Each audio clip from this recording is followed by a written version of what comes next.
દેશમાં પહેલાથી જ લોકસભાની ચૂંટણીના 2 તબક્કા પૂર્ણ થયા છે. ત્રીજા તબક્કામાં ગુજરાતમાં 25 બેઠકો પર મતદાન થશે, જેમાં વડાપ્રધાન મોદી તેમના સંસદીય મત વિસ્તારમાં લોકશાહી પ્રક્રિયામાં ભાગ લેશે. ગુજરાતમાં કેસરી કેરીનું ઉત્પાદન મુખ્યત્વે ગીરના વિવિધ તાલુકાઓમાં થાય છે. હવે હાવ માર્કેટ યાર્ડમાં કેરીની આવક પણ શરૂ થઈ ગઈ છે, પરંતુ ગત વર્ષ કરતાં આ વખતે કેસરનો સ્વાદ મોંઘો છે, કારણ કે ઉત્પાદન ઓછું હોવાના કારણે માર્કેટમાં આવક ઓછી.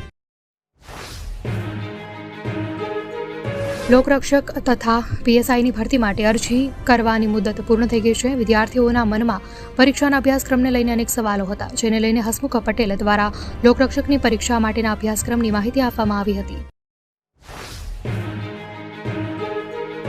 મંગળવારે ગુજરાતમાં લોકસભા ચૂંટણીનું મતદાન હાથ ધરાવવાનું છે, ત્યારે ભાજપે વધુ એકવાર ક્ષત્રિયોને ઉદારતા દાખવવા અપીલ કરી છે. ભાજપ પ્રદેશ અગ્રણીઓએ ક્ષત્રિય સમાજને અપીલ કરતા કહ્યું કે સરકાર દ્વારા થયેલા વિકાસ કાર્યોમાં ક્ષત્રિય સમાજનું યશસ્વી યોગદાન છે.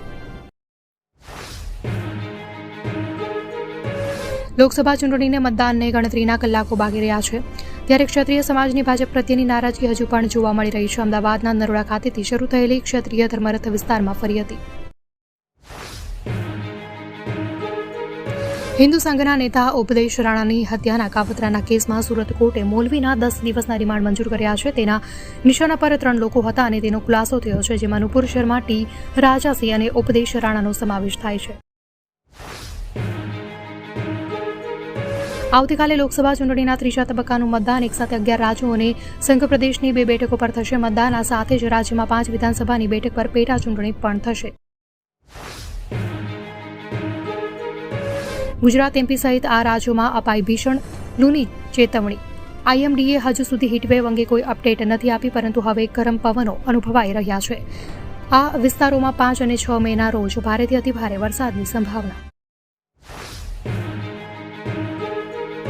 પીએમ નરેન્દ્ર મોદીએ ઇટાવામાં એક જનસભાને સંબોધિત કરતા કોંગ્રેસ અને સમાજવાદી પાર્ટી પર આકરા પ્રહારો કર્યા હતા.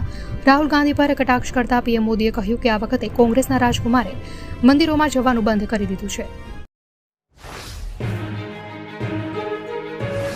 આંતરરાષ્ટ્રીય ક્રિકેટ પરિષદે મહિલા T20 વર્લ્ડ કપ 2024નો કાર્યક્રમ જાહેર કરી દીધો છે. આ ટુર્નામેન્ટ બાંગ્લાદેશમાં રમાશે. આ વખતે વર્લ્ડ કપમાંથી કુલ 10 ટીમો હશે, જેની વચ્ચે 19 દિવસમાં ફાઇનલ સહિત 23 મેચ રમાશે. તમામ 10 ટીમોને 2 ગ્રુપમાં વહેંચવામાં